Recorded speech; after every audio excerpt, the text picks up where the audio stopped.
बड़ा आसान सा सवाल है कि रिसर्च पर्पसेस के लिए अगर अब आपने मोटिवेट किया है तो स्टूडेंट्स को अगर बॉक्साइट हमने देना हो तो हम कहाँ से थोड़ा बहुत ले सकते हैं, कोई थोड़ा सा हिंट दें।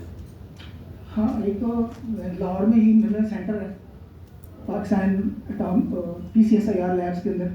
हो सकता है उनके पास भी हो, वरना खुशाब में और दूसरी जगह पे अगर आप जाएँ सॉल्ट रेंज में, अगर आप मोटरवे से इस्लामाबाद जा रहे हो तो सॉल्ट रेंज में खुशाब एक इलाका आता है, वहाँ से आपको मिल सकता है अगर वो आपको कुछ थोड़ा दे दें, लेकिन वहाँ पे अवेलेबल है। जो आपके नियरेस्ट पॉइंट है वो है, या आप लाहौर से PCSIR लैब से ले सकते हैं, उनके पास बॉक्साइट है, सैंपल उन्होंने रखे हुए हैं।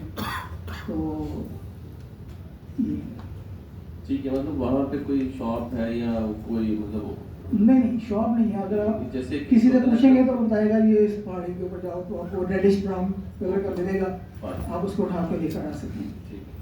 क्योंकि 2-4 लाने के लिए तो आपको कोई नहीं रोकेगा, अगर आप ज़्यादा लाना चाहेंगे तो वहाँ पे लड़ाई भी हो सकती है, मुकामी लोग आपसे लड़ने भी आ सकते हैं। ये क्या कर रहे हैं? सर आपने कार फ्रेम की बात की, तो ये कार फ्रेम जो अभी इधर बना रहे हैं कि कोई एल्यूमिनियम वाला है? कौन सा? कार फ्रेम जो है ये तो शीट मेटल से ज़्यादा बनते हैं। नहीं, फ्रेम की बात है, उसकी जो दूसरी है शीट मेटल से तो उसकी वो दूसरे पार्ट होते हैं, यानी दरवाजे, छत, बोनेट वगैरह वो शीट मेटल से बनेंगे। फ्रेम जो है वो एल्यूमिनियम का ही बनता है।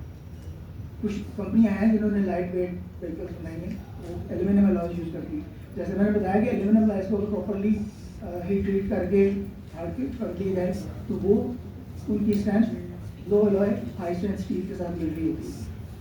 दूसरा सर हम कास्टिंग में एल्यूमिनियम के कुछ अलॉय जनरल आइटम जैसे पैटर्न वगैरह बना रहे हैं, जी। तो उसके लिए कौन सा मतलब मेथड जो मोस्ट अप्रोप्रिएट मेथड है, सैंड जो हम यूज़ कर ले उसके लिए सैंड में हो सकता है या इसकी कोई लिमिटेशन तो नहीं? जी, इसमें मतलब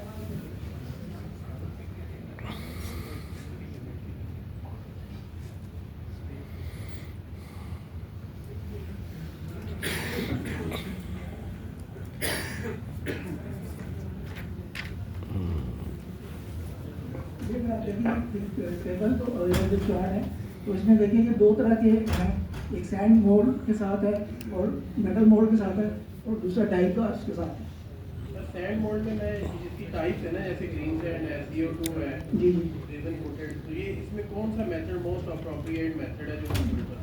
डिपेंड करता है आपका कंपोनेंट के ऊपर ना, कि आपका कंपोनेंट क्या है, उसकी शेप कैसी है। जिसमें पैटर्न हम बनाते हैं फाउंड्री का, जी जी, तो डिफेक्ट भी जिसमें वो श्रिंकेज या कोई उसके डिफेक्ट ना हो, लो होल वगैरह। नहीं, कास्टिंग के डिफेक्ट्स तो आएंगे, उसको कंट्रोल करने के लिए अपने टेक्निक्स हैं उसकी, जैसे डॉक्टर साहब ने बताया था कि उसके डिफेक्ट्स तो कास्टिंग में आते हैं, उसको कंट्रोल करने के लिए डिफरेंट टेक्निक्स हैं। तो मेटल मोल्ड कास्टिंग के साथ ज़्यादा बेहतर है सैंड से। सैंड कास्टिंग में सैंड तो यूज होगी ना, वो कौन सा प्रोसेस हम जो रिकमेंडेड है? जैसे अभी ये स्टील के लिए हम सर ग्रीन सैंड नहीं यूज कर सकते, उसकी लिमिटेशन है जी जी, कार्बन की वजह से। जाहिर है। तो इस तरह इसकी कोई लिमिटेशन तो नहीं कि हम किसी में भी मेथड में CO2 में या ग्रीन सैंड या मोलासेस सैंड में यूज कर सकते? डेफिनेटली कुछ इसको डिटेल से देखना पड़ेगा कि आपके कंपोनेंट की रिक्वायरमेंट क्या है, क्या उसकी प्रॉपर्टीज है, सरफेस फिनिश कैसी चाहिए, उसके हिसाब से फिर उसको स्टडी करना सारे पड़ेगा। मेथड यूज हो सकते हैं। या सारे डिपेंड करता है आपके कंपोनेंट पे, आपको प्रॉपर्टीज क्या चाहिए, आपको सरफेस फिनिश क्या चाहिए, उसके ऊपर डिपेंड करता है।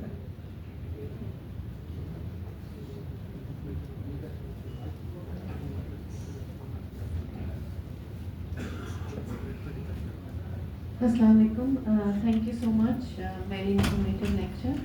मेरा सवाल है कि जो हमारी टर्बो मशीनरी है, हाई स्पीड मशीनरी होती है जिसमें कंप्रेसर्स वगैरह होते हैं, जहाँ पे आपको हाई स्ट्रेंथ भी चाहिए, very high RPM like 50,000 to 1 lakh RPM, थोड़ा सा टेम्परेचर भी उसका गेन होता है एयर कंप्रेसिबिलिटी से, और एरोडायनामिक फिनिश चाहिए, तो उसमें कौन सी सीरीज़ हम यूज़ करेंगे? जैसे आपने बताया कि एरोस्पेस में वैसे स्ट्रक्चर्स के लिए 8000 सीरीज़ है जी, वो नई सीरीज डेवलप, मतलब आप but this is for structures में ज़्यादा टर्बो मशीनरी कंपोनेंट्स। एल्यूमिनियम के कंप्रेसर ब्लेड्स बन रहे हैं, कंप्रेसर ब्लेड्स जो आपके टर्बो मशीनरी के टर्बाइन ब्लेड हैं जो कंप्रेसर सेटिंग है वो एल्यूमिनियम के ही बन रहे होते हैं मोस्टली। तो प्रॉबेबली अब कौन सा लाया मुझे देखना पड़ेगा। 7000 series is more candidate. Okay, और एक छोटा सा और सवाल कि जो आपने कहा कि हमारी माइनिंग नहीं हो रही इसकी जो जी तो प्रॉपर ये- माइनिंग नहीं हो रही है, वरना अगर प्रॉपर माइनिंग हो रही होती हम एक्सपोर्ट कर रहे थे तो उस टेबल में पाकिस्तान का नाम भी होना चाहिए था। तो इसमें हम ये इनिशिएटिव लें तो इसमें कितने मतलब क्या ये बहुत बड़ी इन्वेस्टमेंट है और इसमें रिटर्न ऑन इन्वेस्टमेंट है या is it cheaper to import? वो जो टेबल मैंने दिखाया था आपको वैल्यू एडिशन वाला, उसमें आप देखेंगे आपको 33 टाइम्स वैल्यू ऐड आप कर रही हैं, तो बेनिफिट तो है, लेकिन उसके लिए थोड़ी मेहनत करनी पड़ेगी आपको। इंटरनेशनल मार्केट में अपनी जगह भी बनानी पड़ेगी ना। ऑलरेडी इतने कंट्रीज उधर मौजूद हैं, जब आपने अपने एक प्रोडक्ट वहाँ पे लॉन्च करना है तो उसके लिए आपको एफर्ट्स करनी पड़ेगी, उसके लिए आपको थोड़ा सा होमवर्क करना पड़ेगा। तो ये तो नहीं है कि ऑप्शन नहीं है, पोटेंशियल तो है।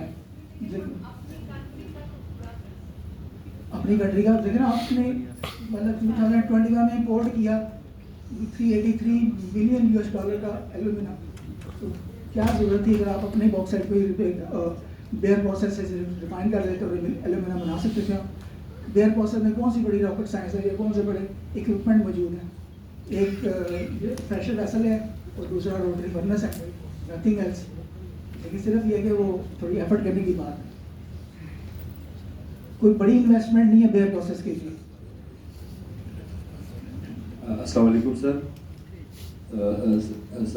मेरा क्वेश्चन है कि एल्यूमिनियम के कंपोनेंट जब हम बनाते हैं तो उसको फिर उसको प्रोटेक्टिव बनाने के लिए एनोडाइजिंग वगैरह कुछ ट्रीटमेंट्स हम करते हैं। जी तो कुछ एप्लीकेशंस है जिसमें वो एनोडाइजिंग का ये है कि वो प्रोटेक्टिव तो हो जाता है लेकिन वो उसका सरफेसरी इंसुलेटर हो जाता है वो सब। और कुछ फ्यूज़ में कुछ हमारे एप्लीकेशन है जहाँ पे हमें वो इंसुलेशन नहीं चाहिए होती, तो उसके लिए क्या रिकमेंडेड प्रोसेस है कि वो प्रोटेक्टिव भी हो और वो सरफेस इंसुलेटर भी ना बने, क्योंकि उसकी प्रोसेस की रिक्वायरमेंट है। जिस तरह भी सर आपके सजेशन आपकी चाहिए इसमें। ये मुझे फिर देखना पड़ेगा। वैसे तो एल्यूमिनियम इटसेल्फ जो है वो कंडक्टिव भी है और प्रोटेक्टिव भी है। अगर आप उसे प्रॉपरली एल्यूमिनियम ऑक्साइड की कंटिन्यूस लेयर बना रहे हैं तो वो ही प्रोटेक्ट करेगी, एनोडाइज स्पेशली करने की जरूरत नहीं, क्योंकि उससे तो आपकी कंडक्टिविटी सेक्रीफाइस हो जाती है ना। तो एल्यूमिनियम ऑक्साइड जो है वो कंडक्टिव भी है और प्रोटेक्टिव भी है, लेकिन ये कि आपके एप्लीकेशन को देख के इसको थोड़ा सा लिटरेचर से डिग आउट करना पड़ेगा। अच्छा सर, मेरा एक कमेंट्स है, खुशाब में जो बॉक्साइड वगैरह हमें मिल रही है बायो प्रोसेस की हद तक ठीक है, और इससे ऊपर जाए ना पर केजी इलेक्ट्रिसिटी की जो कास्ट है ना उससे ज़्यादा है जितने में आपको इंटरनेशनली पर केजी मटीरियल मिल जाए। That is the main reason कि हम इसको कर नहीं रहे। इलेक्ट्रिसिटी जब तक हमारे पास सस्ती नहीं होगी ना, आपकी बात बहुत ज़्यादा इकोनॉमिकल होगी, तब तक हम नहीं सकते। That is my point. आपकी बात ठीक है, लेकिन ये रेट ज़्यादा है क्योंकि ये तो ऐसे अनफॉर्चुनेट है ना। 1 kg rate is higher than electricity rate. ठीक कह रहे हैं आप, सही है। तो ये तुम्हारा इंटरनल प्रॉब्लम है ना। That is a commodity. मतलब है कि गवर्नमेंट चाहती नहीं कि आपकी इंडस्ट्री ग्रो करे, तो फिर कैसे करेगी?